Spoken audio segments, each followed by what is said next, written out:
All right. Yeah, Sarah was already in the chat, like while we were all like talking. She was waiting, and she said, "April Fools, you guys aren't actually going live today." Well, she's still in it, but I was just doing reading sprints on somebody else's channel, for a couple hours, and then I was waiting there to send the link, and I was to Sarah, and I was like, the link is still not here. Like, I don't know what to do. Like, do I just stay in this live? Oh, we're all pranking you. Sorry. Yeah. No, that was my fault. I was like thrift shopping, and then I don't know, I was just having a really good time. And then I came home and I'm like, I'm starving. I need to eat before the live starts. Totally understand. Yes. Today was my last day at my job. Oh, really? What? Yes. Today was my last day at my job of 9 years. I started a new job on Monday. Oh, exciting. I know. So today it was weird because we're all like virtual, but like I go into my office like 1 day a week. Like we each cover a day of the week. And so I went in yesterday, and then I went in for a little bit today to like help train the girl who's going to do my job.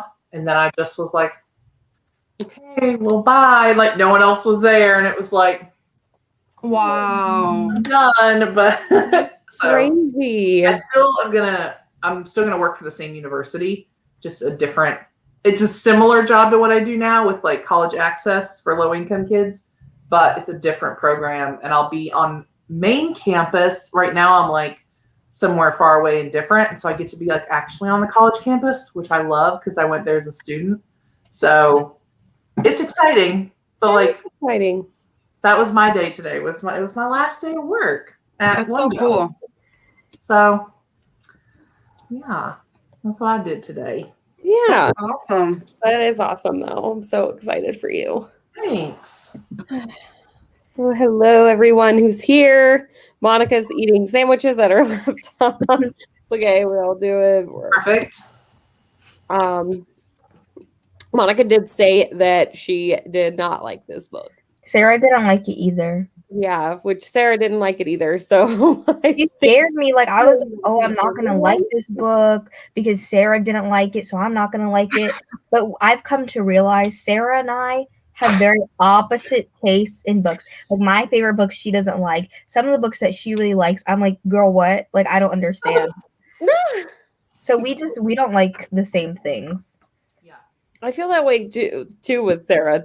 And I was still nervous like the last when we had I don't think it was it the last live that she said she didn't like the book, or it was the one before? Like it was like anybody liked the last book. I was like, yeah. But she had said that she didn't like The Echo Wife, and I was immediately nervous. But I think that actually helped me like it more because I was nervous going into it now. Yeah, but it sounded like there was a lot of sci-fi, and that's what made me nervous. Like I was not feeling that, but yeah. And she was like, I don't even think that you're gonna like it. So then I really got nervous. And then I liked it. Hi, Amanda. Hi. All right, so I'll let you guys each introduce yourselves. For once, Deja's not first because she wasn't the first one in the chat. So Carol, you go ahead.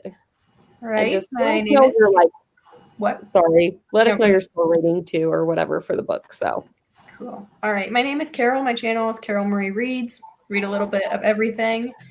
At first, I gave this book 4 stars, but then I just couldn't stop thinking about it. So I'm like right there at a 4.5, 5 stars. Like I don't think I can give it full 5 stars, but I really liked it. Oh, that's good. Deja? My name is Deja from Deja's Book World, and I gave the book 4 stars. And I just I binged the whole thing yesterday, so it might change because all my ratings always change. But as of now, 4 stars. Kat? I'm Kat. My channel is Kat Chats, and I gave it 5 stars. Awesome. Marcy? Hey, I'm Marcy from Marcy Reads, and I gave it 5 stars too. I was nervous like everybody else because I remember Molly saying like the second half was not great, and I remember a lot of people saying that, like the second part of the book. So I was like very like I got to the half of the book and I'm like, what to expect? But I absolutely adored it. And then I go on Goodreads and I see that the majority of the people are liking it, so I'm like, what was I so worried about? I think Sarah put it out there, and then it like just worry. Probably. Amy? So my name is Amy. My channel is Amy Reads. I gave it 3 stars. Not a bad rating. But I guess that sounds like kind of the oddball out in our group. Yeah. I'm sitting somewhere between a 3.5 and a 4. So I initially, after reading it, I was like, okay, I'm totally gonna give this like a 3.5 somewhere. It wasn't like amazing, but definitely like way more entertaining than I thought it was gonna be, and it's like really good for a debut. Yes. And then It's not a debut. Yeah. It's not a debut? It's not. No, No, I she's thought written it like was. 4 other books. Oh, my Oh. God. Okay, well, I'm dumb because I had no idea. I just assumed it was a debut. So I do think it's That's their first time writing a thriller. I don't know if I've seen a It thriller. might even be their first Oh, okay. novel because I think the other ones I know of are novellas. Oh. So maybe No, it's the because first. Upright Well, this one's not very Upright long either, but Women or whatever is a full-length novel. River of Teeth is a book, isn't it? yeah. But I thought is that a novella though? Maybe. I don't remember. And I'm going to have to remember this author is non-binary. Okay, so I'm going to have to, because we just learned that the other day in our chat, so I'm going to have to remember to use the correct. Yeah, I saw it on the list and I was like, huh? For Oh, yeah. I didn't know that. Liars. No, I knew this. Why did I keep thinking that I knew they wrote Magic for Liars? I don't know why. Yeah, I was going to say Magic for Liars is a full-length book, right? Yes. Okay. And I've heard that one's Let's like, call it the that's first another one. thriller they Like, I feel like I would like it. Yeah. Like you guys were saying though, like you kept thinking about it afterwards. I still keep thinking about it, and I don't know if that's because I haven't really read anything else but the book this month. But I keep thinking about it as well. So maybe a 4-star. I don't know. I think you should bump it up. I mean, I think I should bump it I up mean- because I was dumb enough to think that it was their favorite. And now I feel bad. Well, it was my first book from them.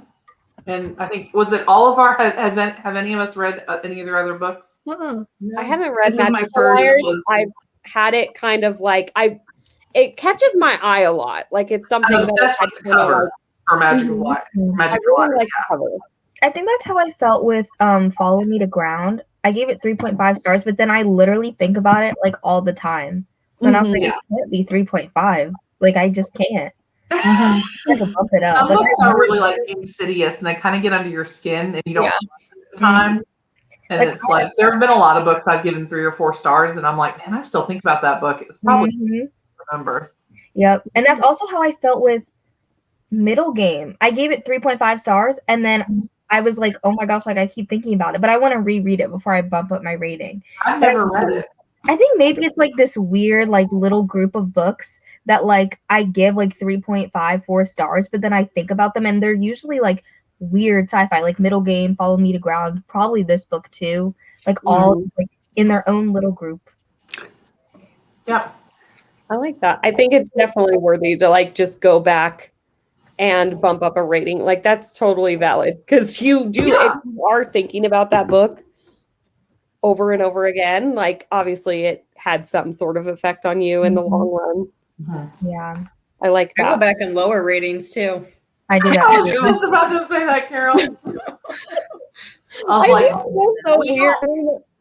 Because we I'm don't just like, trust oh, what that- 2017 Amy has to say. Oh no. Don't look at her. She doesn't know what.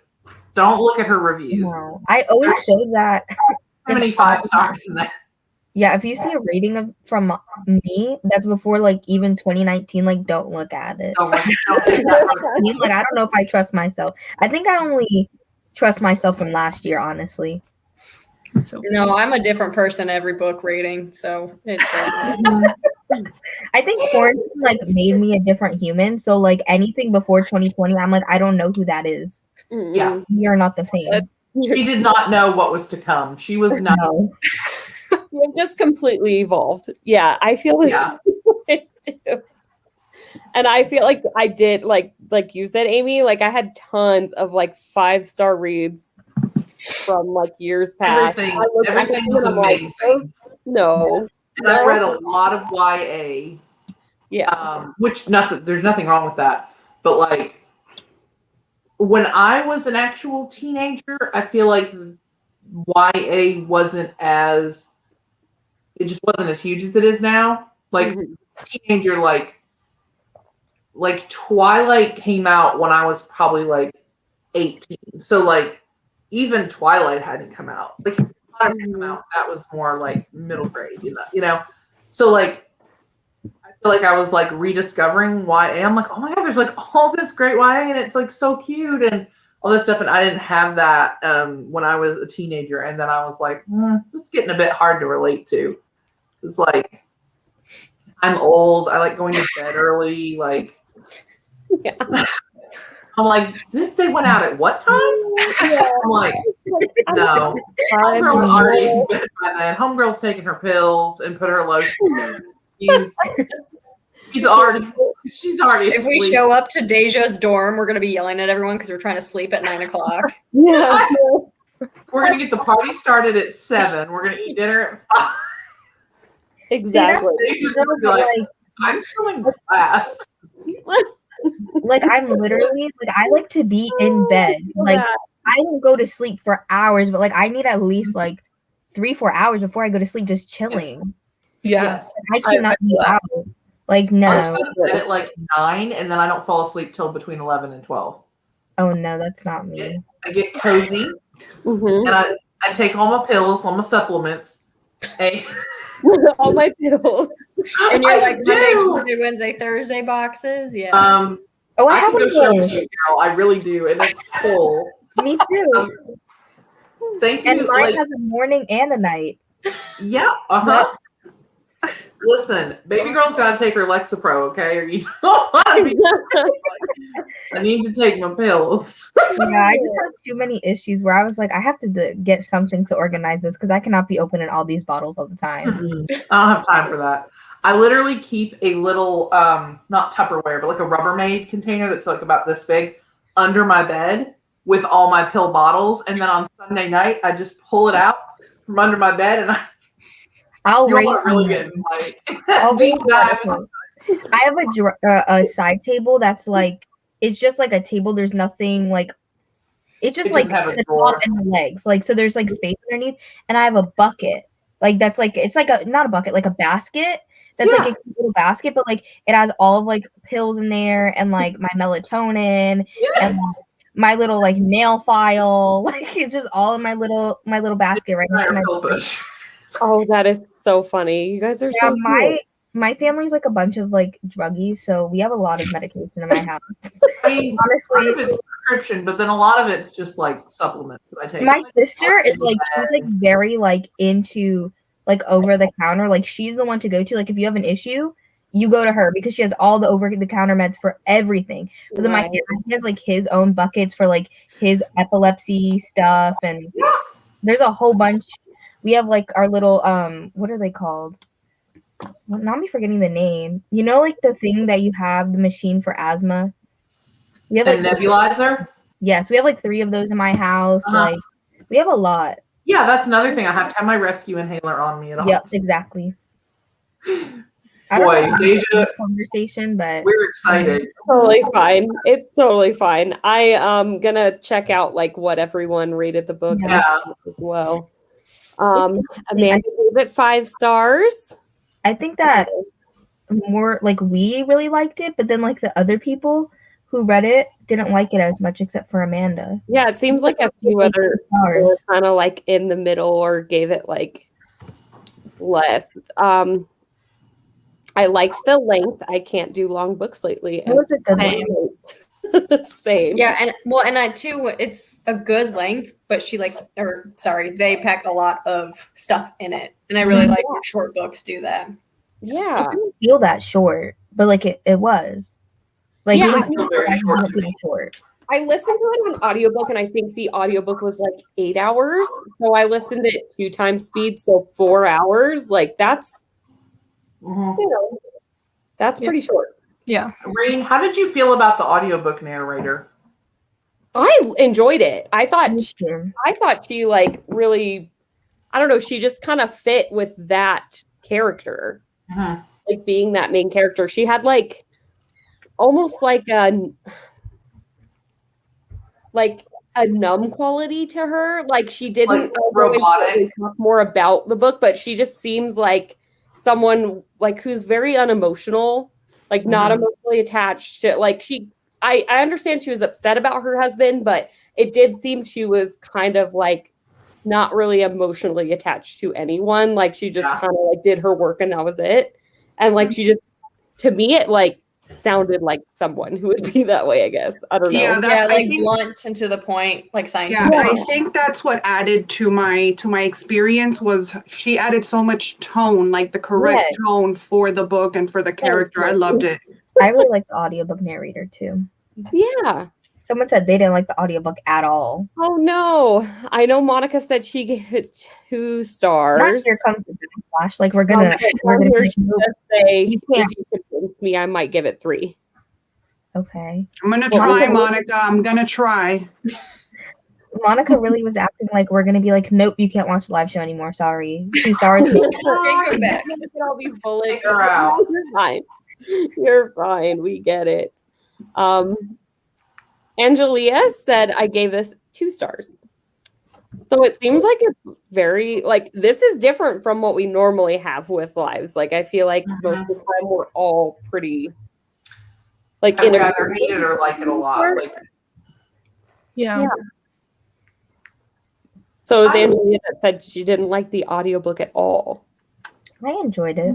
I liked it too. I thought the voice fit the character very well. Yeah. it was kind of, I felt like she fit the character, but I also listened to it on 2 times speed, and I feel like there were times when she got really quiet. Like she would almost like trail off at the end of a sentence sometimes, and I would have to like, I'd be in my car and I'd have to like turn it up really loud.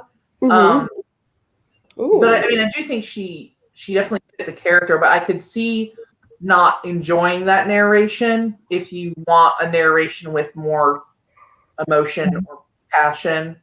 I think it, like you said, I think it fit the character, but I could see being like, I didn't love this because not everybody wants to listen to that, you know.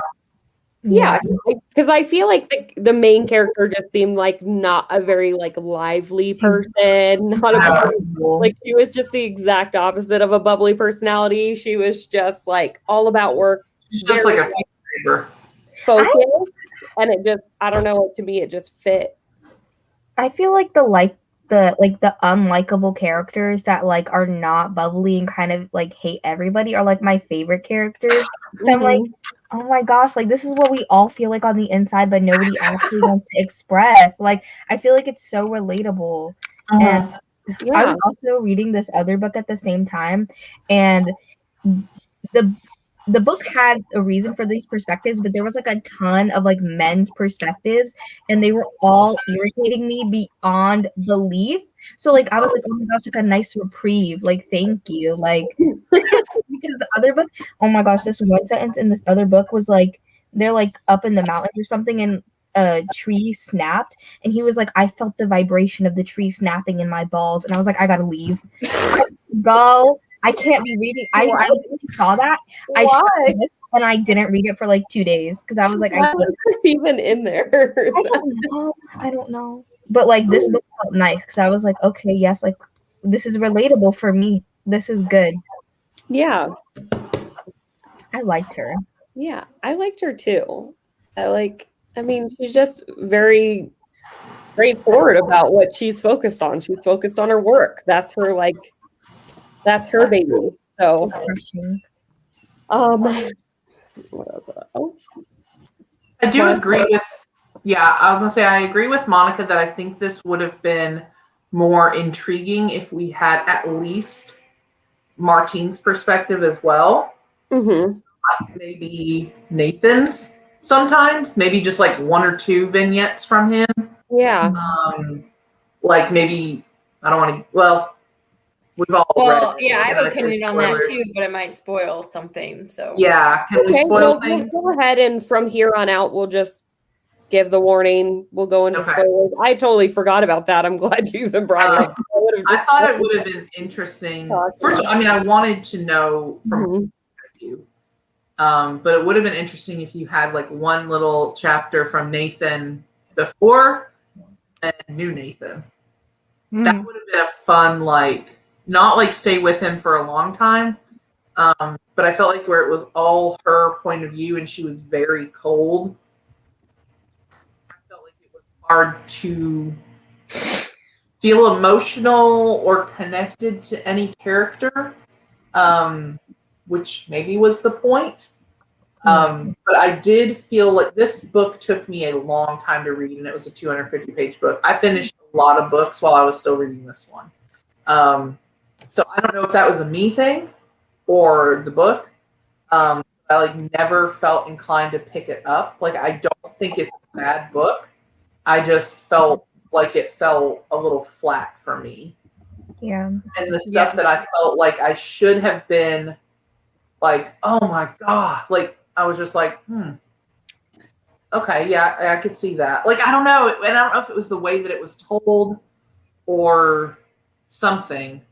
But, like, there's several twists, but none of them really, like, shocked me. Especially, like, the bigger twist towards the end. Well, like, I don't know why. It should have, like, really shocked me. I didn't see it coming, but then it happened, and I was just like, oh, yeah, well, that makes sense.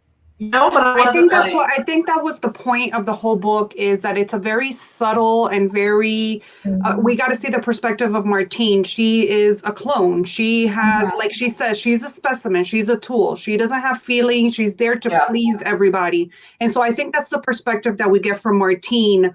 It was sort of like a subtle perspective from her. Nate really doesn't matter in this whole thing because he messed up and he used her work against her. So I think that's the perspective that we get for her. But everything else is like very subtle and things that you sort of can expect to happen, but you're just following along for the ride almost. Right. Yeah. And then if you get a point of view from Martine or like new Nathan, they're clones. Would it even be a unique point of view? Yeah. Right. Like, would you even get anything different? I think it would be. I think it would be interesting because Martine was clearly Going against the grain. She was breaking the mold there by the end of the book. And so I think it would have been really interesting to see some like awareness from her, or as she was like reading the books about pregnancy, like how she was literally like gaining all this knowledge and learning and how that changed her. I think it would have been interesting. I think just staying in Evelyn's point of view the whole time made it drag for me. Yeah, I understand. Like how Monica said, Evelyn, who's so annoying. Like that wasn't a problem for me. I was like, I like Evelyn. Like we're here, we're cool, we're chill.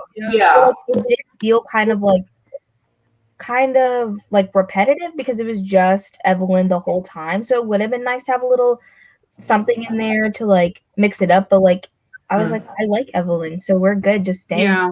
We really saw her growth. We really saw her go from living a life that she thought she was just going to be with her husband to living a life with somebody that was exactly like her and that she was teaching her so much. And then she ended up having a baby as well. I mean, it wasn't hers, but the ending a lot. I did enjoy where we ended. I like how their relationship flowed together and how she explained how they just started living life together and they slept on the same bed. And I think it was her growth and learning herself through this clone. I thought that was pretty cool.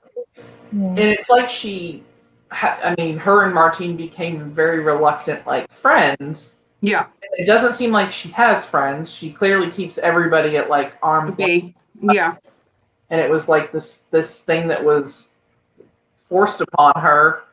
and they really like developed a real. I was so nervous the whole time. I'm like, one of them's going to kill the other. Like the whole book, I was like, she's either going to kill Martine or Martine's going to snap and kill her. I was like, something is going to happen. So I was pleasantly surprised that did not happen.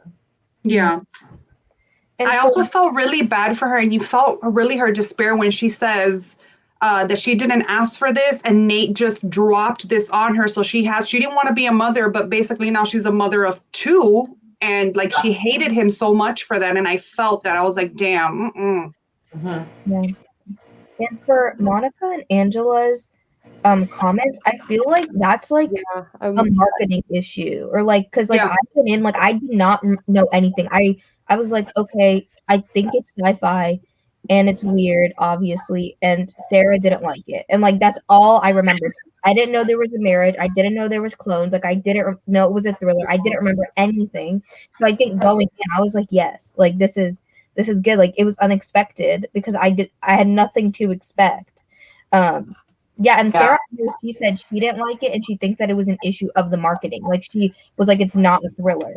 So I think that was more like that issue, and like the marriage, I didn't even know was going to be in there. So I wasn't expecting anything from it. Did you read the synopsis? I think I did when we were deciding what to read, but like I can barely even remember what happened last week, let alone when we read it back like a couple months ago. So I do not remember anything. I did not read the synopsis, and I think that's the best way to go into it, because when she was like, "Oh, and it's a clone of me," I was like, "What? What?" I didn't know what was happening. I was it tells you in the synopsis that there's a clone and that the husband is murdered. Yes, everything. So I feel like you should not read it.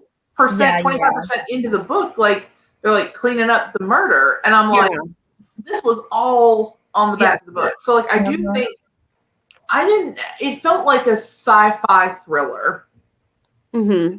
And I think we expect thriller to be a certain thing, and we expect horror to be a certain thing. And like we've talked about in here before, that's all subjective. And I mean, things that you might find scary, other people don't. And so you could say, well, this isn't really horror. I want it to scare me. Well, I don't get scared at the same things that probably Raine does. I mean, so I think I don't think this wasn't not a thriller. Mm-mm. Or it was heavier on the sci-fi, and it was almost more like dystopia almost, kind of like this like new science type of thing, which for some people could be thrilling or scary just because it isn't for everybody. Right. Yeah. I would call it like thriller light. It's just yeah.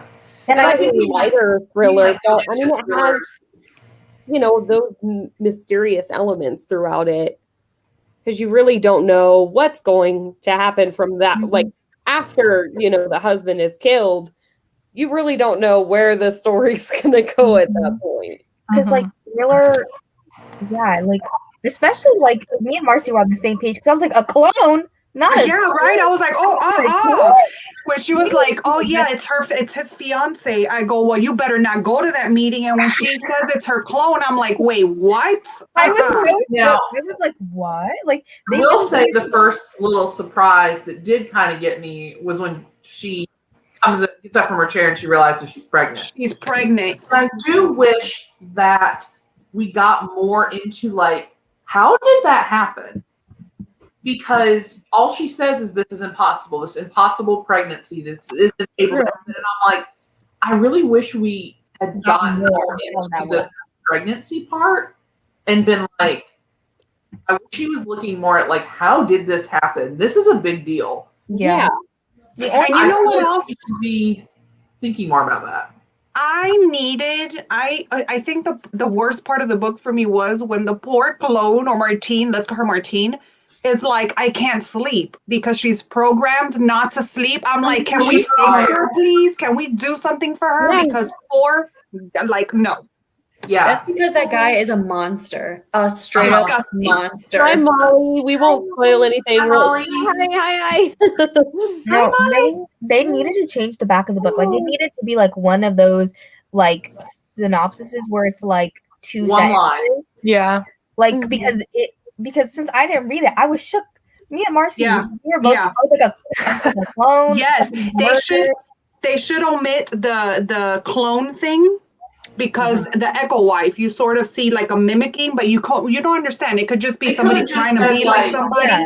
They could have just been like, and his new wife looks just like her, and you'd be like, oh, he married some lady that looks like her, and then you find out in the book it's But that's her Yeah. that's his fiance. It's not even his wife. They're That's fiancés.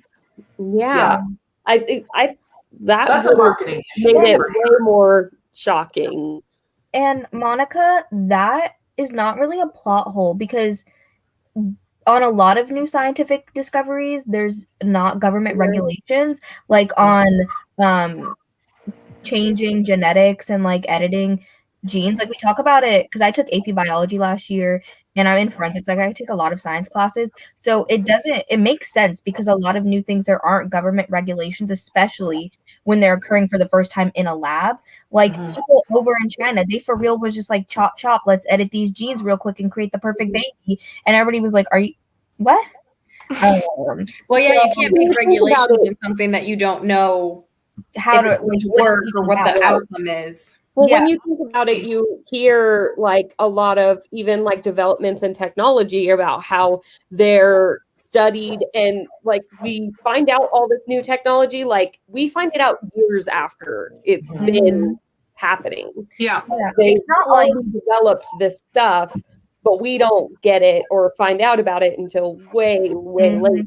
it's So- not like it's like somebody in their house making a clone. Like it's not like it's open to the public. She is a scientist who invented it. So like it makes sense why there's no government regulation. It wasn't really a plot hole. And also, like, we don't know that there aren't, because like she doesn't talk about it, but also like she does talk about like making clones for politicians and stuff so that they can like have decoys so that they can safely be other places. So I feel like clearly commissioned her to like use this technology. So I almost accepted it as like, this is a world in which we know this exists. She can do this. Yeah. Being used to some degree by some people. So I Plus, really wasn't that part of the point of Martine being pregnant was like that was against the rules too? Yeah. Exactly. I think it was just something that she wasn't expecting to actually happen, like that because they're not supposed to be able to get pregnant. They weren't even supposed to biologically be able to just procreate or get pregnant.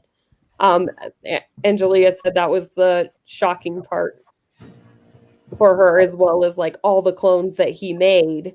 Which I'm just like, I understand that the husband used to like work with her in the lab and stuff. Like, I mean, I guess like what kind of pieced it all together was when the I can't even remember his name, but the guy that works for her, where he said he helped him out with all that stuff. Because up until that point, I was like, how did he just like the husband go up in there and just do this stuff? Like he's as brilliant as she is, but like he had help from the guy, and he was feeling like all the stuff. I wonder, and that was another thing I did feel like the Syed thing was just like a plot device, and it wasn't super. He didn't seem like a real person who was out, and I do wish that there had been some resolution there, because once you find out that he's done this 12 times before, I'm like, did Syed help with all those? Because he only admitted to helping with Martine. And I think that's the only one he helped with. Okay. I think I do feel like there should have been some kind of like retribution or something. I mean, even like said something nasty to him. She was just like, and then we just like never spoke again, and he gave his resignation, and I was like, that bitch was stealing from you and going behind your back and making a we need to have words. Like, he should not be able to work in a lab. She would have. I think she was afraid of getting in trouble. That's why she never put him out. Because he also helped her make Nathan, which she wasn't. Yeah, and she also says at the beginning of the book how somebody had asked her once who the first love of her life was, and you think she's going to say her job, but she actually says Nathan, or Nate, or whoever it is, and so I think it was because she loved him and because she was afraid to get in trouble. But I also think that although he wasn't himself a scientist, he was there with her and had all her notes and was working side by side with her, not actually working, but with her side by side. So I think that he might have tweaked a couple things when it came to her getting pregnant. And I think that's where he also got the help from, that he kind of figured or discovered how to get her pregnant. And that was a problem with the other ones, is that they couldn't get pregnant. And and Monica makes a great point. She says, but we don't get any answers as to how the clone got pregnant anyway. And that's one thing that I do wish that they would have touched on a little bit more, just on like how everything that, like, maybe, somehow Evelyn discovers like, oh, so he altered this, or what it was that got her pregnant. Because we know that it's just like a complete miracle, but we never really get any answers as to like how it actually happened and how this baby's like completely healthy. And that was another thing I was thinking. Either she's not going to carry to full term, or something's going to be like off about the child, because. But there was like, we weren't even there when it was born. Like, it was just, it didn't do a lot of the things that I expected it would do, which bad thing at all. But it also did leave me with some questions. I just felt like it was fine. It was okay. Yeah. Which is why I gave it a 3. But I can definitely see why you wouldn't like it, and I can see why you would. So I'm just like in the middle. Sitting in the middle. Yeah. I think it's meant to leave you like a, what is that called when the ending doesn't have a resolution? What is that? Ambiguous. Yeah, I think that's what she meant to do, was leave that to your imagination and sort of figure it out. Ambiguous, like that. She left it to be ambiguous in that sense, and you just come up with your own kind of thing. And I think she was just trying to focus, or they were trying to focus on her, Evelyn, as a character, as being hurt or betrayed by her own work and her own husband. Yeah, I think it's a big commentary on autonomy in like different levels. So you have Nathan, who's literally making all these women and controlling them and making them exactly how he wants them to be, and if they're not, he gets rid of them. And then you have Evelyn and her autonomy of wanting to not give everything up for a child and a husband. She wants to do her thing. And then we have Martine, who's like, is she even a human? Are these, but she doesn't have autonomy either, even if you consider her a person. Yeah. Because she can't even sleep when she wants to. Like, so nobody has any autonomy in this. Yeah. And you have Evelyn, who, even though she wants autonomy for herself, is like creating these specimens that look and sound and feel like humans, but aren't. And what are the ethical implications of that? I mean, this is like real world. Like, there's a lot of ethical discourse around. Yeah. Like, in general. And so I do think that I think I would have liked more discussion, obviously, about the whole pregnancy thing. Even if we never got like an answer, I just felt like we should have spent a little more time on like how the hell did that happen. But also, like, the idea that he was essentially creating these clones to be like incubators. Like, he was doing this to have a child. So not only just creating these clones rogue on his own, he was doing it so that they could like be incubators. Yeah. I wish that we could get more about that, but like I feel like honestly Nate's perspective would have made the book worse. Like, I feel like we needed to find out about it in a different way, because I feel like it wasn't about Nate, and if we focused on him, it would have taken away the focus of the story. So I wish we got answers, but like I don't know how she would have gone about it without including Nate's perspective. Like, I think Martine's perspective would have been fine in it, but I think that Nate would have really messed with something. Like, I don't think I would have. I think he was irrelevant. He was the one that made the thing happen. But another thing that I noticed was that they talk a lot about her upbringing with her mother and her father, how her mother would tell her, don't make sound, be like this and come down the stairs without me noticing. And that shadows to her just accepting when they did, not making noise, keeping everything quiet, and just going back to her work because of how she was raised. And then her dad telling her, don't apologize, don't do this. So she was a very straight her dad person. clearly was abusive, like physically abusive. Yeah. And so she just learned to take, she just learned to take everything from her parents and learn from her parents to be just quiet and not make any noise. Then when she found all this out, she was like, I'm not going to make any noise and I'm just going to continue with my life. Yeah. And she found like her freedom in her work. Mm-hmm. And that was like where she found her independence and her confidence. And and she finally had control of something that. Yeah, exactly. I will say, Deja, that I don't necessarily think I needed more answers about the other clones. I just almost feel like I wish we had spent a little bit more time like discussing and thinking about the fact that they were all just like touching a little bit more on, you know, the kind of dystopian thought of like women being used for child rearing. Like, I just wish we'd like talked about it more in the book. I didn't really need to know their story, but I just thought that would have been interesting. But it's funny though, because at the end he wants this baby and he wants this baby, but in reality, he doesn't want the baby. He just wants to have somebody there at home taking care of the baby and saying, well, that's my child. You know, and I find it incredible that at the end, she's mimicking her relationship with her dad with her clone. And I'm like, is there going to be abuse there? Because she's a clone, she doesn't matter, you know, technically. That abuse is going to come in between her and her clone, which it leaves you wondering. She says at the end, she's like, you know, of course I let her like go to sleep or whatever. I'm not a monster. Yeah.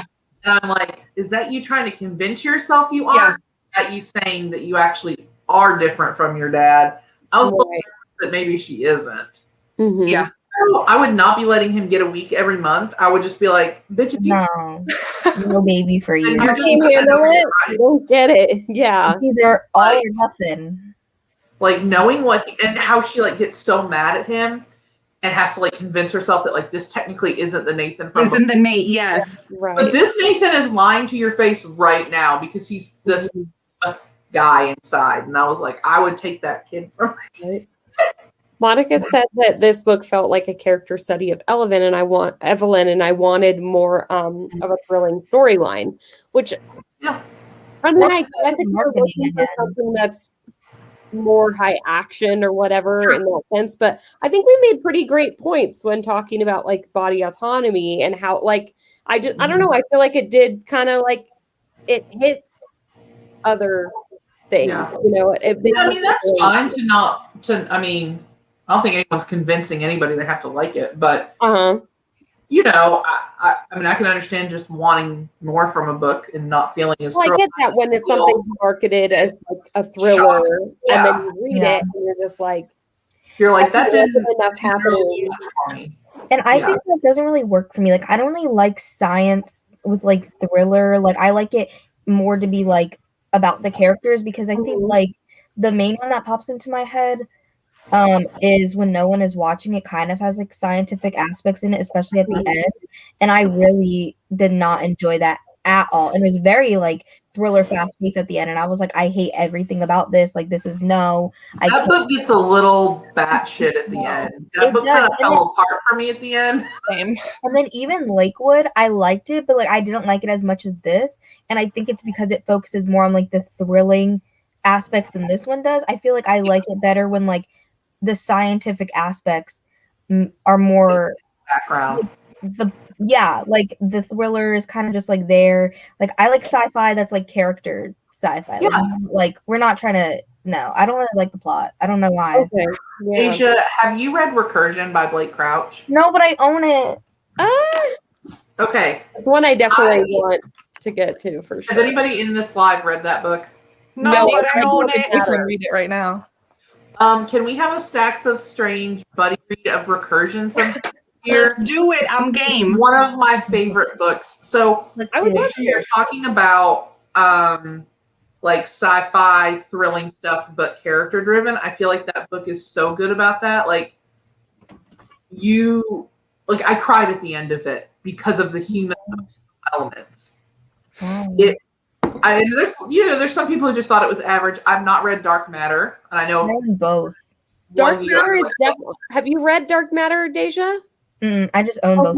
So it's definitely got that like sci-fi, but it's more of a character study too. Like I feel like you would totally dig it. Yeah. I feel like you like our I feel like, but I love Dark Matter. and I don't know, like I feel like some of the ones that focus more on like the plot and like the thrilling aspects don't go as much into the science, and like I don't like that. Like I want to know like what's going on. Like I want to know the tea. Like explain the science to me. Like I don't know why, but like because I'm not going into like anything like science related, but like I love science classes. Like I think I've taken mostly like science electives, and so like I'm like, let me know. Like I want to know. Yeah. Also, sorry I closed my thing. I was like, I don't want to people to like be looking at me. Like I'm not trying to get kidnapped today. Monica my gave God, what if we Version just- and Dark Matter both 4 stars. So Recursion's one of my favorite books. I would really love to read it with you guys sometime if we want to. I would love to read Want to do that later this year. Honestly, like I was totally game to read that book, and then like I'd heard some kind of mixed reviews on it, and then I was like super nervous, even though because I love Dark Matter so much that I was like, I don't know, it's probably going to take away from that. But I think Gabby read it, and then she ended up giving it like 3.5 or 4 stars. So like, I mean, it still gets like pretty decent ratings. I mean, just because I love it doesn't mean you're going to, but right. I think it sounds so interesting. Yeah, it's a solid read. Like I remember listening to it on audio, and it's not a super long book. It may have been a 10-hour audiobook, and I listened to it within like 2 days. And like I said, I cried at the end, and I immediately was like, Scott, I told my husband, I was like, please read this book.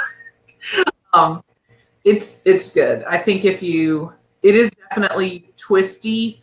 You have a lot of time travel, so sometimes you just have to be like, I'm along for the ride. Like it's okay that I don't exactly understand time travel, like because it's real, but like you just are there for it.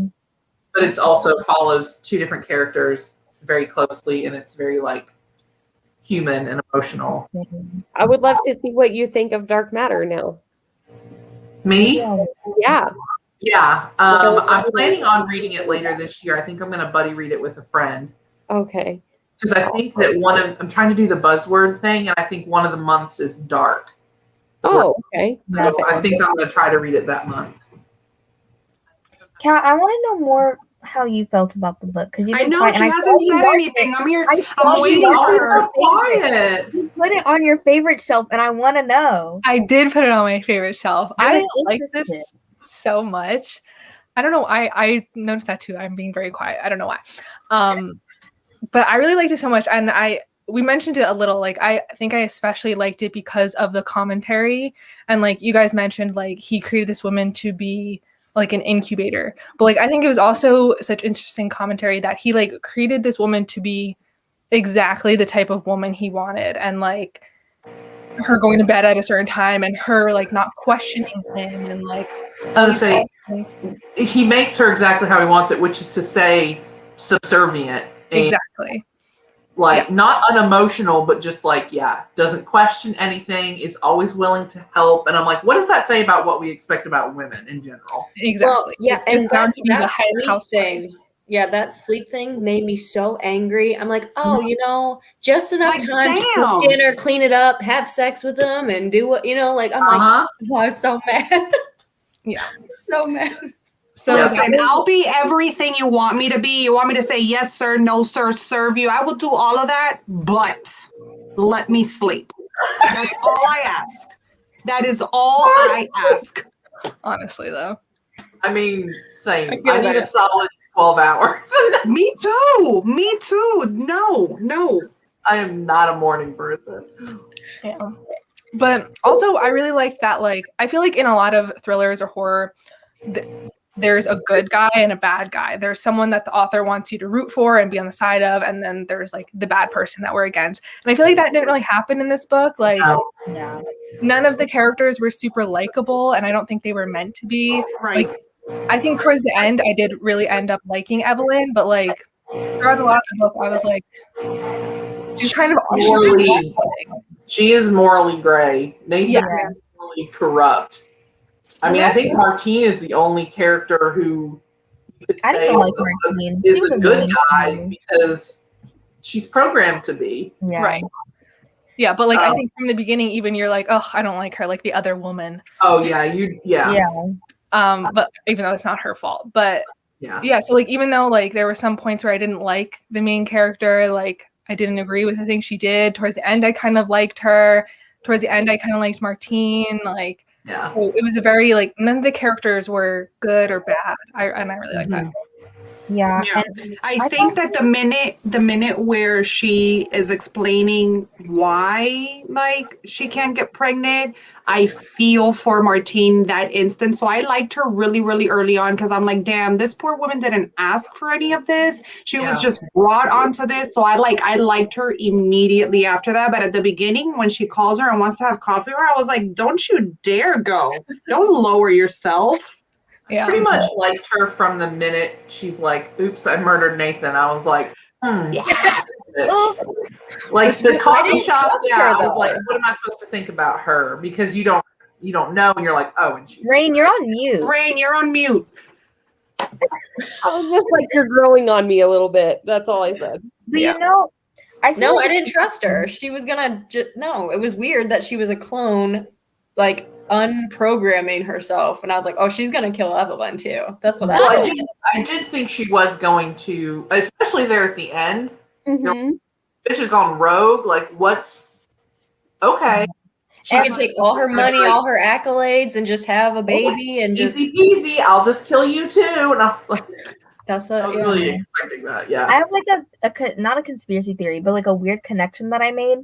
Because Evelyn in this is definitely like unlikable, even though I kind of liked her. Like I generally understand that she's unlikable, and I feel like think about the Seven Husbands of Evelyn Hugo though. The main character's name is also Evelyn, and I feel like it's like the same thing. Like she's kind of unlikable, she's kind of self-centered, you know. And I feel like these characters are a little similar, and their names are both Evelyn. They're Evelyns. Perhaps that was their inspiration. Do you want to talk a little bit about how disturbing the scene was at the end when they dig up that body and frame the suicide, and just how descriptive that whole like them bathing her and Martine like gets in the tub and it's like, and I was like, with the dirt. Wants the dirt out of her mouth.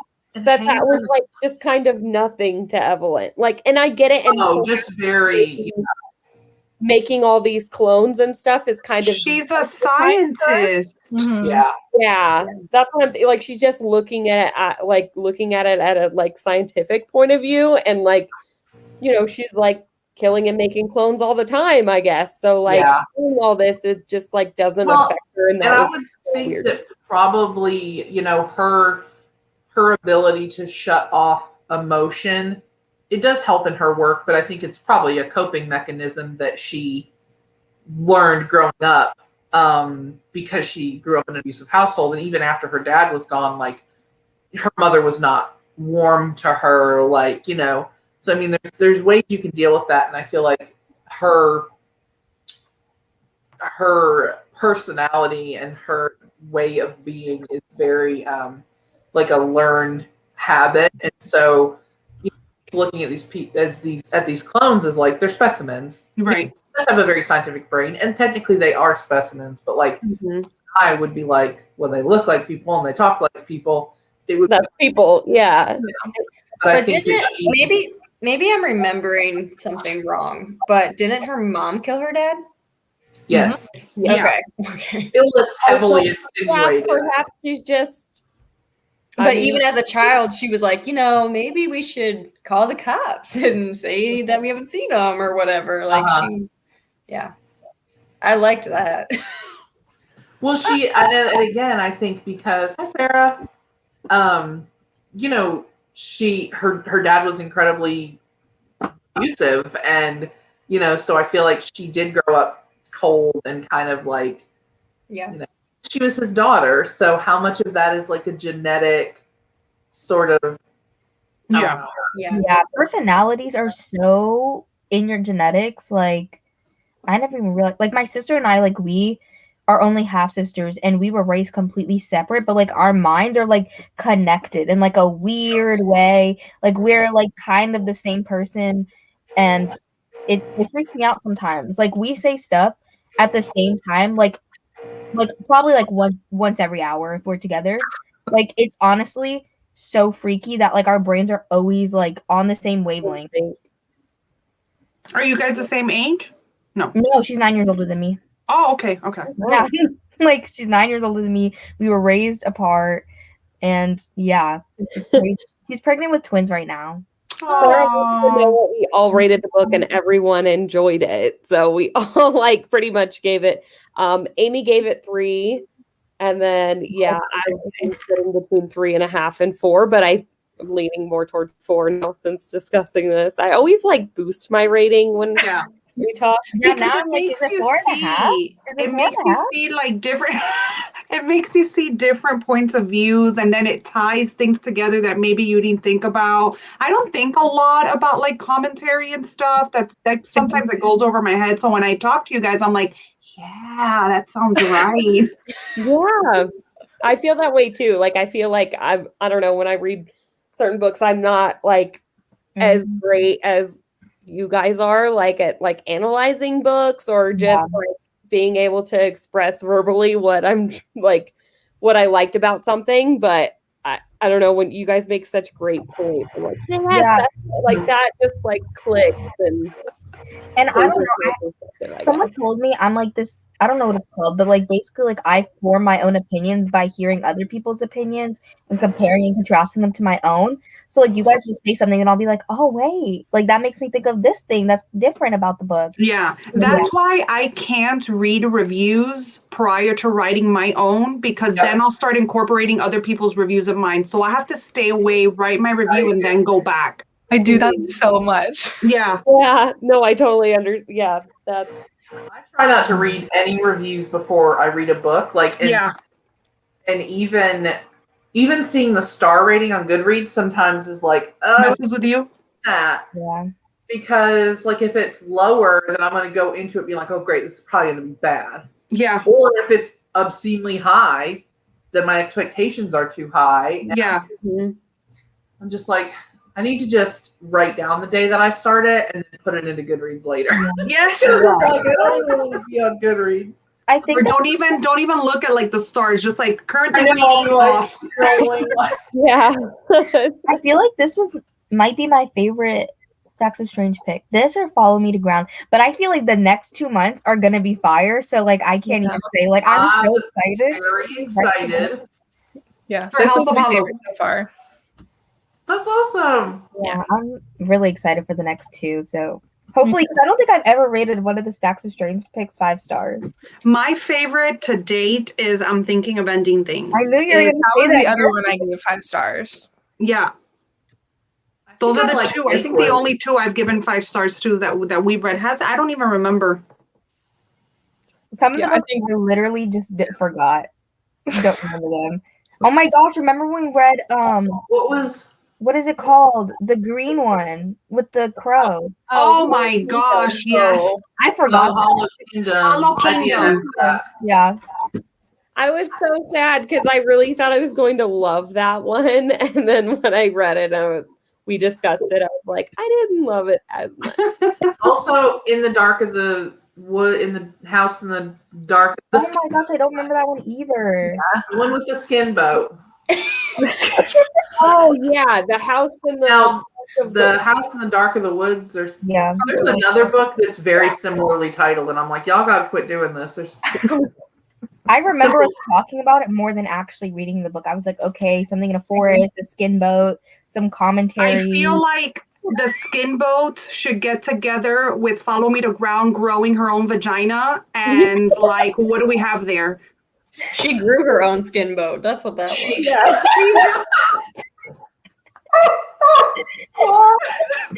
Oh my god. I hate that. You're not wrong. Yeah. Well, on that note, I'm really so excited for the next 2 months. I really hope I think I'm really gonna like House of Hollow. Me too. But I don't hope know. so. We aren't saying June's pick because there is not going to be a book for June. We are going to host a readathon. So right. The one I didn't remember of, and I still don't remember. Channels, you're totally free to announce it all in our group chat. I'll go ahead and give you guys like the list of stuff we have, like the challenges or whatever. But yeah, we're gonna have like a readathon towards the end of June. I think it's like the 21st to 27th. I don't know. Something like that. Right this second, but it's around that time, and so we'll announce it pretty soon. And then like there'll be details on the Discord too if you want to go check that out. So I figured we could put like suggestions in the Discord too, like for each prompt, maybe list some book suggestions or something. Yeah. We need them, but I have no idea. What are we reading next month or this month? We wrote write upon sticks. This is what we're We reading. write upon sticks. What is this book about? I have no oh my idea. gosh, it's so good. It's like a You witchy read it? field hockey. I'm pretty Witchy sure field it's like hockey. witches in the 80s that Yeah. play. Yes, it's like field hockey. Yeah, it's a women's field hockey team in high school, and they essentially make a deal with the devil to win their state championship. Oh, Marcy, they have Who doesn't a want notebook that? with Emilio Estevez on it, and that's like their spell book. no. It's apparently got a lot of stuff, like 80s references So because it's set in 89. I think the chapters are like song titles in the 80s too, or or they're like Oh, how cool. Oh my god. they reference like in the book they'll describe something as a hazy shade of winter, and that's like a Bengal song. Yeah. Oh, that's so cool. I'm like, I'm what is really this book excited. about? I don't even know what I'm reading. love that. Per usual. Marcy's like, I feel like when's it's the going live show? What are we Tell me what to read, when to am read I? it, and that's It it. shows up. I'm so excited about this one. I am too. I'm really, really excited. We should do like the live show. We should all come like dressed in 80s and stuff. Like, Marcy, that's such a good idea. That would be so fun. Absolutely. I love I that. just put my April TBR up earlier today, and obviously that book was on there. And someone just commented and see, I have pink on one hand and like neon yellow. yeah. I like how your nails match the cover of that book. And I was like, we're going to pretend I did that on purpose. It is cool, isn't I it? love it. Your nails look great. I want to do like I love this Easter cover. egg colors. I had to buy the book. I was like, I love this cover. I already know that Carol's reading it for a second time. Like, people are enjoying this, so it's worth the buy. I'm really excited for this and House of I'm trying not to read anything about it, except for I just keep seeing people be like, this book's amazing. And I'm like, oh, okay. Because like it wasn't even on my radar until we talked about it. Yeah. Like, okay. No, I totally agree. That cover is so beautiful, but I'm like, please don't disappoint me. Like, There'll be another what big teeth and oh burn my up with a gosh. cover. I want to throw away the whole book and just keep the cover and like frame it or something. I feel so I'm bad. so excited for House of Hollow. I have an arc of it too, but it comes out in a couple days, and I'm like, I have to wait because if I read it now, I'm not going to remember it for the live show. Yeah. So sorry, author, you're not getting your review early. So if you don't know it already and you haven't been following on Instagram, we are reading House of Hollow by, what is it, Crystal Sutherland? Crystal Sutherland. Yeah, we're reading that in May. So we have our April and May picks are both up on Instagram, and we didn't post a June one because we're hosting a readathon. We just haven't announced the details for that yet. Do you know, and you may not need to announce it yet or want to, when we're doing our live show for We Ride Upon Sticks? Well, probably it'll be whatever the last Thursday of the month is. That's kind of where I like 29th. Yeah. Yeah. You want to do it that day? Sounds great. If you guys are all cool with that, I'll put it in the chat. Okay. That's usually where I just go for whatever the last Thursday of the month is, depending on when it falls. So April 29th? We'll probably do the I don't know, we'll probably do reading sprints either the 15th or the 22nd.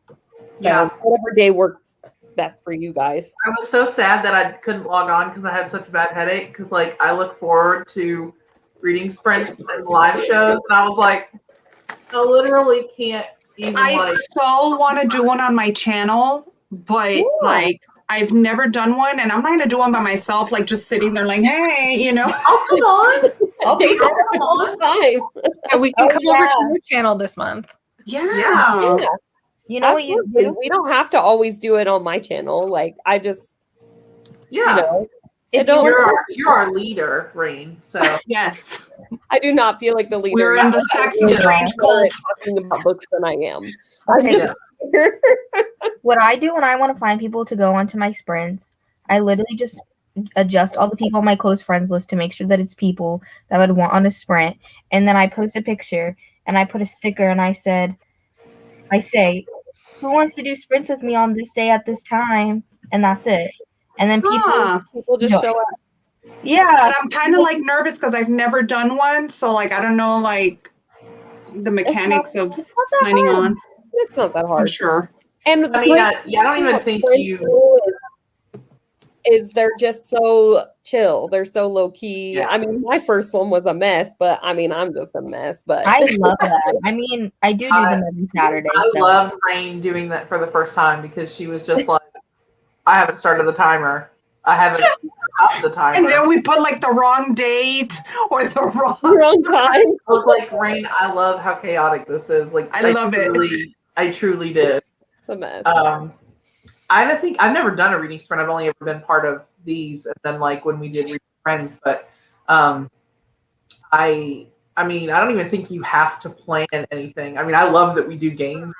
I think most people are just like they like the people, and they just want to see you guys like shoot the shit and then do some reading sprint. Oh, that's how mine are. Like, mine are so chaotic. Like, literally, because I do them every Saturday. I don't plan nothing. I say, okay, like, I know people who, like, it's so weird. Like, people, like, message me and are like, hey, like, want to come on my sprints on this day? And they make, like, a whole group chat with, like, these group of people, and they schedule it, like, 2 weeks in advance. Mine for this week are still not scheduled. I don't even know who's all going to be there. And I'm just going to show up and hope for the best and then read. There you go. That's the point of it, right? I've even thought about that too.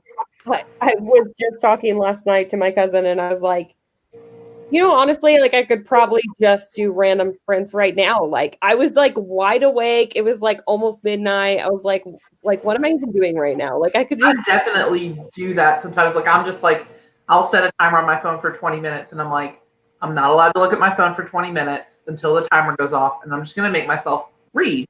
Yeah. Like it's so much. Like I'll just put on like chill music or something. Yeah. Yes. It's so much done. I want to answer Monica because Crystal is still part of the group.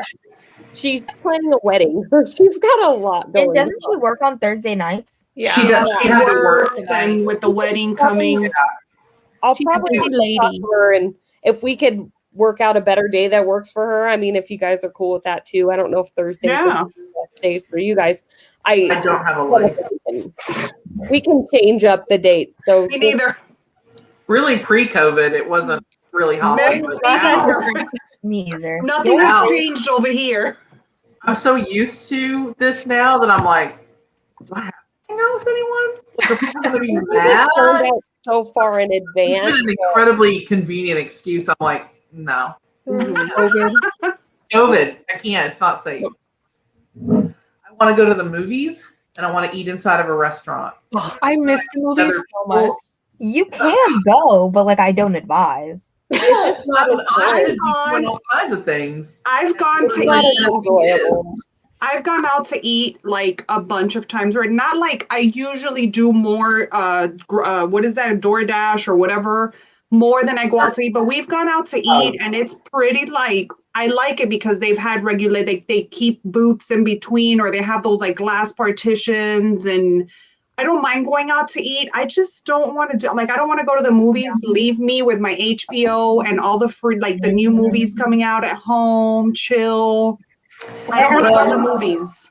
But I really went to the movies a lot pre-COVID anyway. Like I liked going, but I just didn't go very often. Like it was. And they said though that a lot more. Like just on the weekends, and we have like good friends that live near us. That we just love to have dinner together on Friday. Yeah. So lately, it's more been like I cook for us, but I mean, it'd be nice to go out again and like have drinks and nice to know that you can. Yeah. But they also said that we haven't, like, we've done it maybe like once or twice since, but it's just not the it's same. not the same. No, it feels weird. It feels wrong. But they did say that going to the movies is actually like one of the safest things to do, like during COVID. I don't know why, but it's because they like block off seats, so like everybody's separated, and that you have to buy like 2 tickets at a time. Like my thing is not the distance; it's that you're sitting in a room with recycled air and air conditioning. That's true. 2 hours, and it's just the air, because that's what they've said about like restaurants and stuff, is like they've proven like the air conditioning is just blowing like around, recently, and everyone's like, you have to wear your mask till you sit down, and I'm like, do you not understand how diseases work? Because it doesn't. You're sitting down at your table when you're eating, it just doesn't go away. No, it's all over. I live in Northeast Tennessee, and people took it seriously for about 3 weeks. And then ever since then, the damn Applebee's has been hopping. So I'm not going. Like, I mean, you go by the Applebee's on any night. Everything here is the Walmart. That's how people Cute. it is. So you go down to the Applebee's on any given night, and it's half price apps, and it is just hopping. It's packed. Oh no! So that's why I don't go out to eat. And then Because you guys people were around talking here about are the lost. movies.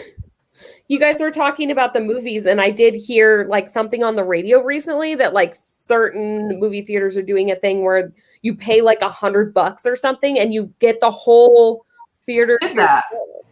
Like the whole We did room. that for my birthday, and we watched Mean Girls. That's so cool. I just you could invite like up to 20 people, and like myself and husband included, there were like 12 of us. And half of us had been vaccinated. Some of my friends had already been vaccinated. But yeah, it was just us, and they have like a list of like 20 movies. Like some of them are family movies, some are whatever, some are like older, and we watched Mean Girls. That's amazing. So, and it was almost a year to the day since I had been in a movie theater. Weird. I Wow. also like movies like that, but like I'm like, oh, I I'm love the not a movies. movie theater. Me I realize too. I'm not a movie person. I'm always have like such grand plans of like what movies I'm gonna watch. Like I need to be on the same page as everybody, watch all the And movies. then you forget. I never watch them ever. I watch way more TV shows than I do movies because I don't know. It's weird because I will binge TV shows for like hours, but like something about it stopping like every 45 minutes, an hour. Like It's an attention span thing, for sure. like, in a movie, like my ADHD just like can't. Like it taps out. Can't stay focused that long. Yeah. No, I It, feel like, that. watching a TV show gives you the option to continue. to But I can continue, stop. but you can, and it does. It's like watching little like- movies. Like And like the plot line for that episode is concealed in that episode. So like to the point where like an HBO show that's like a full hour, I'm like, I don't know if I have it in me. Even like this is like And then you end up watching 2 hours of like 30-minute episodes. right. Yeah. yeah, I don't know, something about like this like even if I watch it for the same amount of time, the fact that it like ends and then I have the option is just better for my ADHD. Uh-huh. And it's different stories. Yeah, the new My story every ADHD time. is so bad. Like ever since quarantine started, it's the worst. My ADHD, like because I didn't even get diagnosed till I was 16. Nobody even knew when I was a child. And I was like, how did you guys not know? I literally was in softball in the outfield, and these kids were annoying me because they weren't hitting the ball. So I just started picking flowers because I was bored. Like, and then the ball went straight past me, and everybody was like, Deja, like the ball. And I was like, what? But ball? the flowers. Literally, like, how did you not know? But yeah, I think it's just gotten worse as I got older, but it just can't. Movies are just too much for my brain. No, I totally feel you. And I think that's why I feel like with longer books right now, I'm just not ready to read. Meanwhile, I have this Like, sitting I right need next to some me. short- Which one's that? The new one, A Court of Silver Flames. Oh my gosh. Oh my What? I was gonna say I was flipping through this for some reason, like on a sprint. I was flipping through, and I accidentally like saw a page, like chapter 51. I remember chapter 51 had me intrigued, and sometimes I go back and I'm like, oh, like what's in chapter 51? Because it was like a smut scene, and I was like, I literally go back and I'm like, okay, chapter 51. We're just gonna do a little quick glance to see what's going on. Like I've done it like a whole bunch of times. I did it earlier today because I was like, I'm interested. Like I want to know. Like, Raine, are you reading The Stand with us? I can't remember. yes. Okay. So how are you going to do that? No, I'll be fine. We're doing small increments. I have 24 days. Yeah, so I feel yeah. pretty good about that. Raine's like, I haven't read a book in a month, and I don't want to read a long book, but I'm going to read The So we're Stand. going to read I The am going Stand. to read The Stand. I am. Like, I got I'm it. committed to that. I mean, it averages about 50 pages a day. I feel like I can do that. I might Yeah. even start a little bit earlier if I'm just feeling like I need to read it. Like I'm Yeah. not going to hold myself back. Yeah. So I might start it a little early depending on just how I feel. Like if I'm ready to read it, I'm going to read it. Yeah, and if it's like, if you're not reading a lot and that's going to be your book for the month or whatever, then you could start it early and take your time with it. I'm like no pressure. Just, I'm like barely reading right now. That's why I have like no videos out because I have nothing to talk about. I'm Yeah. so bored. You just gotta do tags. Do tags and talk about what you've already read. Yeah, I was thinking about this last night about just completely like just forgetting all about wrap-ups and everything. Like I'm just gonna start doing videos I feel like doing. Yeah. That's exactly what you should do. Yeah, exactly. Yeah. So it'll probably just Have be you done and stuff, but Have you done the I'll Thrilling do Thrillers more. book tag? The what? The Thrilling Thrillers book tag? You should do Oh, that. no.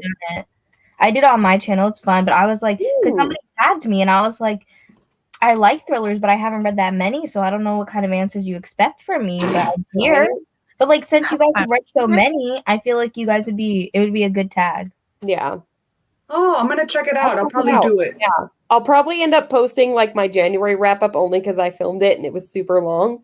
And then I'm just gonna be like, no more wrap ups after this. See, the thing is, what happens to me is I don't mind filming wrap ups, but then I see that it's like 40 minutes of footage, and I'm like, oh no, like I want to edit it. I'm gonna change my formatting. I'm just gonna do all of my books, like what I read and the rating, and then I'm just gonna talk about like my top 3 or top 4 at the end. It really does. It's great. It works out perfectly. Yeah. That's what I've been doing, and it does work out better. And you know what? No one in my comments is ever like, tell me about that 3-star book. Like no one has said. Nobody. Yeah. Please extrapolate on that book. You do that too, don't you? You do that. Yeah, I started doing that at the beginning of the year because I hate filming them. Yeah, and it's having to talk about a book that you really don't remember or really didn't make an impact on you. It's sort of like loses. It's like you lose motivation to do it. Yeah. So let's just talk about the books Honestly, we want to talk about. Yeah, like I'm going to talk about the ones that sucked, and I'm going to talk about the ones. There'll even be like 4-star books that I don't give attention to. Like I'm just going to pick the favorites. Like this past month, I only had 1 or 2 3-star books, and I read 12 books, and the rest were 4s or 5s. Mm-hmm. Like I had a pretty good reading month, but I'm not going to talk about every 4-star book. Yeah. Like, you could tell if I gave it 4 stars, I liked it. You liked it, yeah. So I always do this thing where like I'm like, okay, like in my wrap-ups, like I read all these books that were like for live shows and like for videos that I'm doing. And so I'm always like in my head, I'm like, yeah, like I'm just gonna be like, I gave it this rating, go check out this live show or this video if you want to know more. But then I always still talk about it. And so then it ends up getting so long. I've done that too. I get so cut that shit out, Dave. Cut it out. I'm not going to talk too much about it. But basically, this is what happened over 100 years, man. And it's like 15 minutes. I love that. And then, but then I'm like, you're like, cut it out. But I'm like, once I see that it's long, I'm like, I don't want to touch it. I don't know how I posted 2 40-something minute vlogs back to back, because when I tell you I had like an hour and a half of footage for each of them, it takes me like, one of them took me like 7 hours to edit. Yeah. Because that's just so long. And I try to be funny because that's my only asset that I have. No, it's not. No, it's not, Deja. Literally, like no thoughts, head empty. Like I have to add something funny. But you know what? It's so hard though, because I'd be looking through these compilations of Vines, right? And I'm like, oh my gosh, like this is so funny. Like, how do I put this in this video? And there's no way. So sometimes I really debate, like, do I just drop this random Vine in the video that has no relation to anything? I think about it every time. Do it. Why not? Literally, like, you know how many times I'm gonna put, you know, the thing that's like guacamole, guac guac. Oh my god, I love that one. I want to put it in there all the time, but I'm like, how do I just drop a Vine about guacamole intermission, and then you hate it. If it makes you laugh, just say, or just be like, it's time for an intermission, and then boom, put the little thing on, and then come back and just start talking about books again. Yeah, let's do it. If it makes you laugh, that's the best part, because you're just gonna laugh. So good. Oh, that's so funny. I think I just need to like keep it in my mind that like the Vines that I want to put, and then I just need to like start putting like little segues like in the way that I talk to like make it match up. Like I need to start doing that, so then that way I can make it flow. Oh my god, that's so nuts. I do such that will be so fun, like and that. I'm anxiously awaiting that, because that will be great. I'm gonna try and make like a meme Vine TBR game. But I'm trying to think about it. It's hard. It's really working my brain, honestly. I love when people just come up with these creative things, and I'm here like, oh, okay, I'm gonna do a wrap up and a vlog. Like, you know, I can't come up with anything else. Because you guys know that game, What Do You Meme? Yeah. Yes. Like, I played that. It's like Cards Against Humanity, but with like a meme. So like I kind of want to like make my own. But like I'm like, how do I make it the book prompts? Like that's what I want to know. So read what you mean. Oh, you could do that. Yeah. You got it. So that's why I've literally been thinking about it all, like last night at 4 a.m. when I can't sleep. That's when I have the best thoughts. Like they're literally, when I wake up, they're so hazy though, because I was so sleep deprived. And that's when I was like, like I was having some good thoughts about it. I swear, just looking in that like game section of Target, like I'll have such great ideas just from that. I don't know. I saw one recently that was like, what is your worst nightmare or something? I was like, I should just straight up buy this game, and then what the card says, like I'll find a book that relates to that fear. That would be awesome. That would be cool. So it's just, if I could put those like ideas into action, that'd be great. But you know, or like write out all the different, like a bunch of different types of phobias, and like pick one of those, and then like pick a book that like a TBR jar, but with phobias. I love that. Hey, maybe it'll turn into a horror thing. We could just do a collaborated thing. That would be great. But see, like I'm too like it's either like I go all in or not at all. So it's like I can't just like have a meme and like pick it up and be like, wow, like let me just pick a book based off what this like the vibe of it. Like I can't do that. Like I need to make it complicated, because that's just who I am. I love that. It's either there's no TBR game, or it's gonna have to be something complex and amazing. Like what was Bamboozled from Friends, where they changed the whole like game thing because it's so hard. That's Deja going through these 500 steps. She's like, I'm gonna make this 10 times harder than it needs to be. Yes, exactly. I love that. Well, I'm gonna hop off here because I have a Cat Chats video that just went up that I need to watch. TBR, so I know I'm so behind, y'all. I will watch all of your videos. I am just so behind on watching videos. So if I'm not commenting, it's because I have not watched yet. But I will. I don't comment very often on videos. So I don't either. Watching your stuff, then I don't comment. So yeah, I like to let you know, like either with a little heart or a little something that I'm watching you. I do that for like the people that I know. Like if it's somebody that I don't know, like literally like Books of Nala, she's not gonna know. She has like 5,000 comments. Yeah, but like on your guys' videos, I like to put a little something. Yeah. But I've given up on watching BookTube, honestly. Like I can either make content or watch content. I can't do both. Yeah. It's really hard to keep up with doing both, for sure. Especially like not even motivated to film anyway. So yeah. All right. If anyone wants to see me in my Shania Twain shirt, you can go watch my April TBR. Yes, we'll I'm love gonna check it out. Shania theme. I was like, should I change this shirt? And then I was like, absolutely. No. no. I'm gonna check it out. Okay, so do you guys have any final thoughts on the book before we wrap this up? Because I do want to like wrap it up and then we can all just kind of chat. I mean, I feel like no one's here to talk to us about it. No, they all were like They all left. random stuff. They were like Just yelling into the void. Literally. Oh my gosh, wait, no, there was like 3 people watching and now there's 8 people again. Oh, I don't know. maybe I sorry, went to go have dinner. 20 minutes. Yeah. But I mean, I think we pretty much touched on everything. I Like, did like it. It's a 3 that leans more towards liking than a 3 that leans towards not liking. If that Right. Mhm. Monica bumped it up to a 2.5, rounded up to a 3. Okay. You know, when I first rated this, I gave it 4 stars, and then like, I don't know, like 15 minutes later, I was like, no, this needs to be a 5. And the only reason why I was giving it a 4 is because I thought that like look at how stupid I am, that the majority of the people didn't like it, and I didn't want to be like the only one giving it a 5 star. Oh, But then I was like, no, this is how I feel. This is me. 5 stars. that is you, Marcy. You love everything. We love that about you. I love a 5-star queen. You just keep doing you.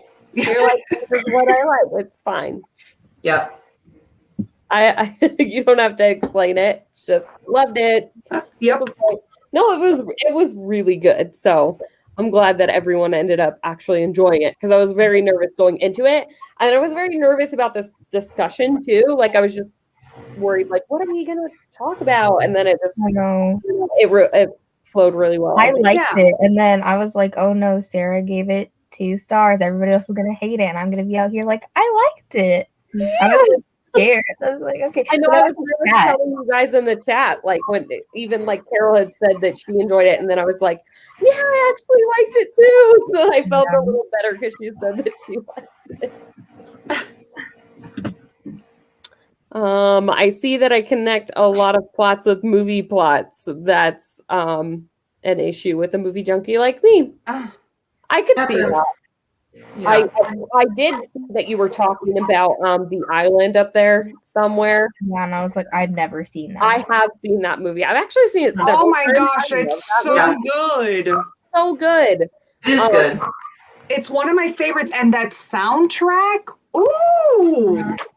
That is I actually really, really like that one. But like if you're into like movies that involve like clones and have like that sci-fi one, I definitely suggest you check it out. Also, go watch Ex Machina if you've not seen. I haven't that. seen that one. Not seen that. No. Oh, good. It's good. I'm gonna. Also, it's Oscar Isaac, who I'm not kicking him out of my bed for eating crappy. Even though he's like not a great guy in that movie. Mm-hmm. I said that House of Hollow, which is our May book, sounds like horrid. I think I haven't read Horrid yet. I haven't read Horrid either. I have it here, but I've read it, yeah. did you like it? I don't remember it though. I liked it. I think, yeah, I kind of am like, wait, what? Did I like it? I remember, I think I gave it 4 stars. not very memorable. Yeah. But yeah, Katrina Leno is like one of my favorite authors, and I think that's probably my least favorite book from her. I've never read anything by her. Horrid was going to be my first one. Yeah. But because that cover is so beautiful. It's definitely her first. I feel like, well, I don't know. I've not read it yet. Her books have gotten increasingly darker. Yes. And I don't know if Horrid was going to go there or not. But I know, like, You Must Not Miss. I was like, ooh, I wish you had been an adult book so that you would have just gone there. Yes. But she's written other contemporary, like Everything All at Once is probably my favorite by her, actually. It's good. I love that one. And Summer of Salt is good. I think I've not read her debut, and I've not read Horrid, but Yeah, I haven't read her debut either. Is it just me though, or I don't really compare books or like the plots of books to other books or movies. Like I don't really do that. Oh, I do so much. I feel like if I do that, then it's gonna be like then. Like I think that I'm gonna be comparing them too much and get too much in my head, and then I'm not gonna like. Nothing's an original idea anymore. Literally, that's what I was trying to say.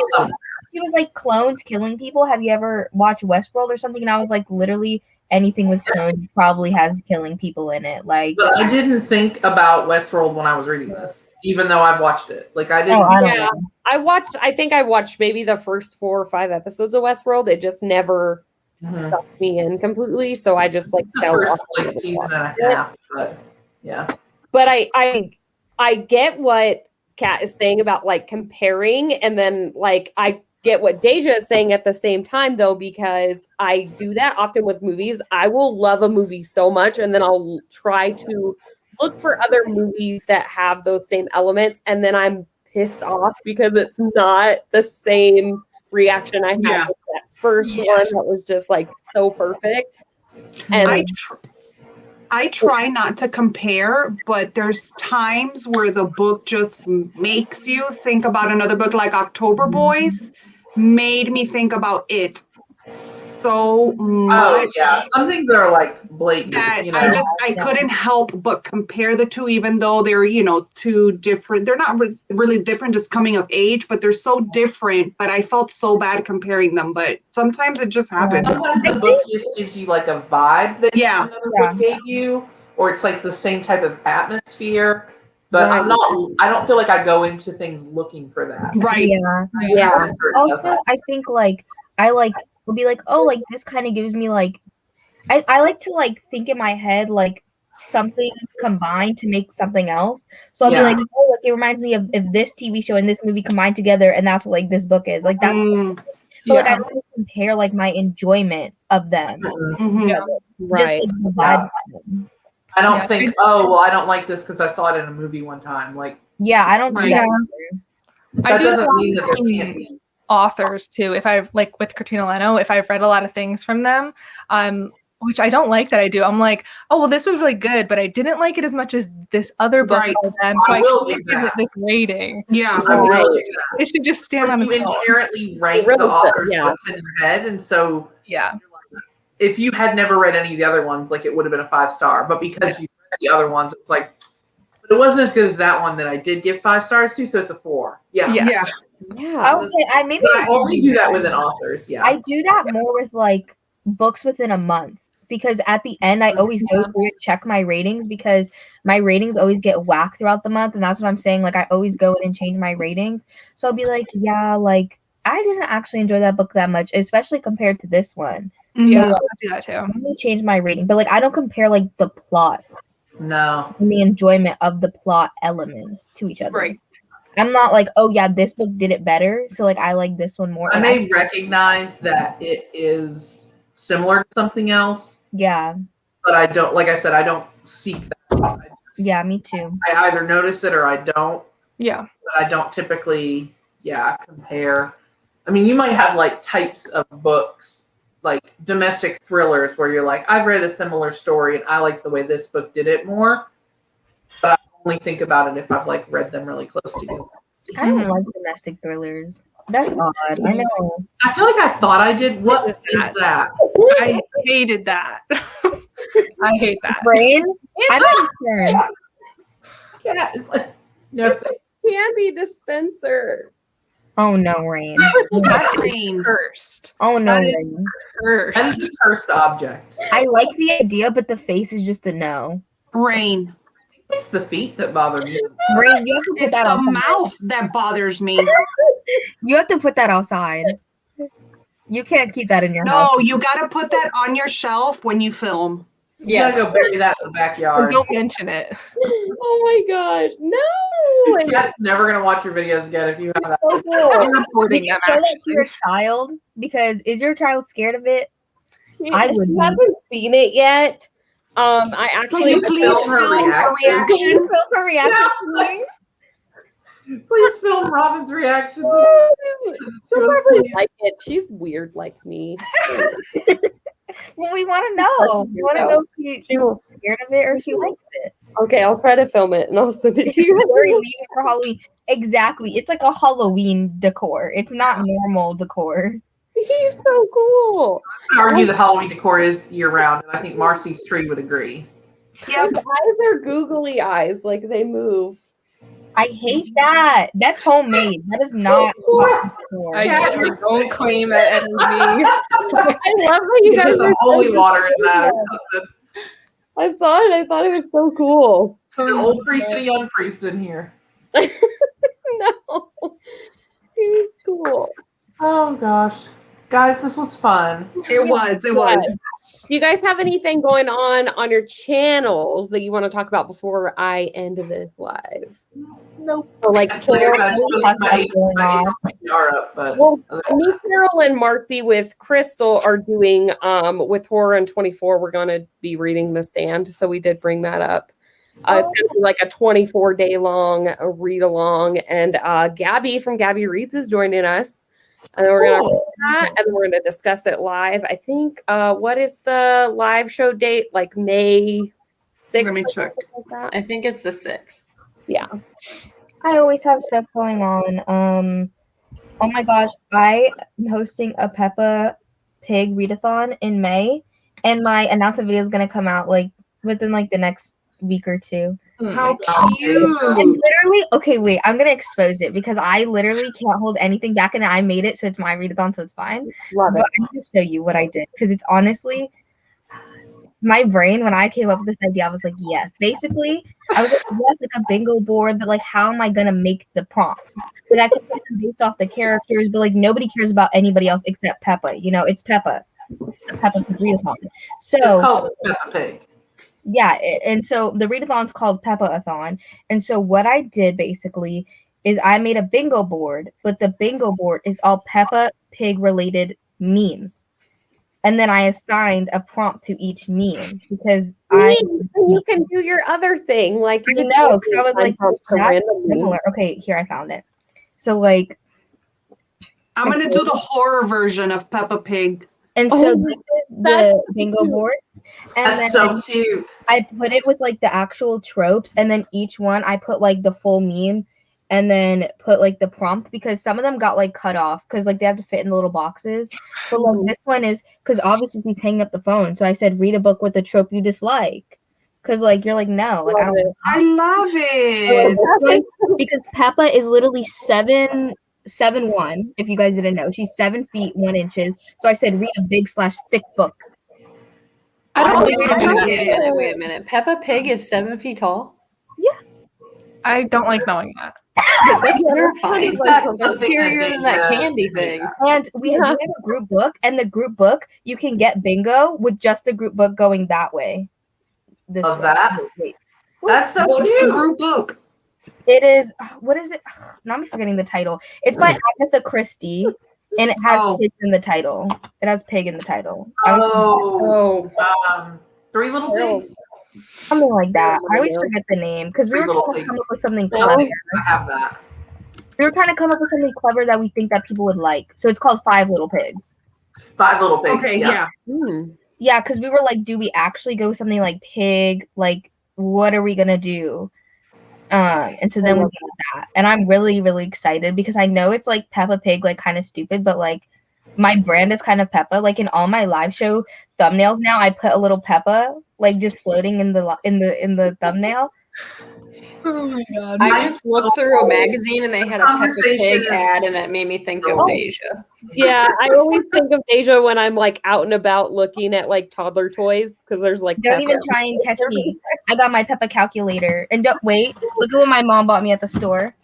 I love that that's becoming a brand. I love it. My Peppa cookies. Oh my god! He went to the store and she was like, "Oh, like I bought you something," and I was like, "What?" Like I'm excited. Like, what did you get me? That's awesome. About this, I don't even like these types of cookies. She just saw Peppa and she was like, "For my daughter, for my 18-year-old daughter." That's how I am with my daughter. My daughter's 19, and I have to get her everything SpongeBob, and we have matching SpongeBob shirts with Patrick and SpongeBob, and we wear it in the street. That is so cute. Marcy. I know. That my 19-year-old still does that with me. It's just amazing. That's amazing. That's awesome. Yeah, you've got a real Gilmore Girls situation going on. I guess I do. I've never watched that show though. Oh, you should watch it. My favorite. Honestly though, like as an 18-year-old, I feel like I'm more attached to my mom now than I was even a couple years ago. Like, I straight up lay and cuddle on my mom every single day without feeling like, get off me, you're heavy. And I'm like, no, we're gonna lay here, I'm gonna suffocate you, and you're gonna enjoy it. That's my daughter. I love that. Like, You're like, hold me, mommy. She's like, you're 18, not 20 months. And you literally, like, every time, like, if I catch her before she's leaving to go to work, she'll be sitting at the edge of the seat on the couch, and I push her back, and I'm like, okay, we're gonna sit now on you. And she's like, am I Santa? Like, what is going on? How cute. Yeah, you would not have caught me doing that like 4 years ago. I would have been like, ew, like, not affection. Yeah. Kat, what are you doing on your channel? Nothing. Nothing. That's fine. I'm not doing She put up a wheel of TBR. I did, and I'm putting up a vlog on Sunday where I read The Echo Wife in it. If you want to watch. Oh, it. cool. Ooh, yay. Yes. That. Yeah. I have a vlog coming up, but it's not where I read The Echo Wife fully, but I catch it like halfway because it was just like a cramming end of the month vlog. Hopefully it makes it up. Hopefully. We'll see. Okay. Awesome. Amy? I just put my April TBR up today.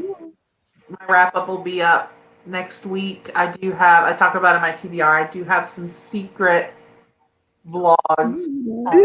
For what that's worth. Like, there will be a couple of things up in April that I don't talk about in my TBR. So, my secret vlogs are not secrets anymore because I can't hold them back. Everybody knows that Peppa-thon's a thing because I did not even come up with this idea. It was the Deja Reading Sprints cult, that one. They came up with the idea, not me. And I just had to put it into action or else I was going to be kidnapped. So I love that. I love that. Literally, I was totally trying to give you the opportunity to talk about your podcast. Oh, me? Yes. Oh, that? I should probably get better at promoting that. So yes, tomorrow, the first episode of my podcast goes up. It's called The Cool Kids Club, and it is something I'm doing with my brother. So all of us 80s, 90s, 2000s kids, it's basically a nostalgia podcast. So the first episode is about the Burger King Kids Club, and it'll be up tomorrow, I think at like noon. So if you follow me on Instagram, you can get to it. Or if you want to follow us on Instagram or Twitter, it is at Cool Kids Club Pod on both of those things. And yeah, so we'll probably do an episode every 2-ish weeks. But yeah, so it'll just be everything, toys, fashion, shows, movies, anything we want to talk about from our childhoods, basically. And if any of you ladies have a topic that you're like particularly passionate about or anything from those times, let me know, because we'd love to have you on as a guest. So. Ooh, I'll have to think about it. So exciting! I love how you added like 2000s in there just for me. Like, I'm the only. Oh, but I mean, but here's the thing: is I was in high school from 2001 to 2005. So like, I was a 90s kid, but I also like I was in high school and college in the 2000s. So like, there's still a lot of stuff from my teendom that is 2000 specific, you know. And I did watch a lot of 90s cartoons. I don't know why, but like Dexter's well, just like I was born in 87. Well, I don't remember anything from the 80s specifically, but in the 90s, of course, like a lot of things from the 80s, and the 80s was still like huge. But you know, like stuff from the 90s was what I like remember from the time. And then also, I'm obsessed with like anything 80s. Like I love any movie that takes place in the 80s. I'm like, yes. TV show in the 80s. I feel like the 80s is such a beloved decade. Like because everybody loves the 80s. Who doesn't love the 80s? Even it has cool vibes. So cool. It does. Yeah. Yeah. So thank you, Raine, because I had forgotten about my own podcast. I'm excited for it. I didn't even know until right now that I looked up your Instagram and you were like following me. I'm like, how did I never see this? So I followed back. I'm so excited. You can get it anywhere that you listen to podcasts, Apple Podcasts, Libsyn will be streaming on Libsyn, Spotify, wherever you listen to them, it'll be up there. I don't listen to podcasts. Like I've tried, but I don't know why I can't. I can listen to an audiobook, but not a podcast. But I'm definitely gonna try yours because the 80s. I was born in 81, so I have to. We're trying to keep them like between 30 minutes and an hour because I know me and I won't listen to a podcast for longer than that. Mm-hmm. So we do try to keep it kind of quippy and short. But yeah, so we'll see how it goes. But our first episode will go up tomorrow. I think it's going to be great. So yay! So go follow us on Instagram and subscribe and check it out. Love it. How cool. I cannot wait. It's going to be so fun. So those of you who are still here, like the 4 people that are here right now, thank you guys so much for the book. For the Echo Wife, I know we talked about it for the first hour, but I mean, this is kind of our brand. This is what we do. Thanks for hanging out with us, and hopefully we'll see you all in a couple of weeks, maybe 2 or 3 weeks. We'll let you know. Just keep up with the Instagram to know when we are going to be doing our next round of reading sprints. Join us over there because it's fun, and we just get to chat and do this. Yay! Love it. So bye, everyone. Bye.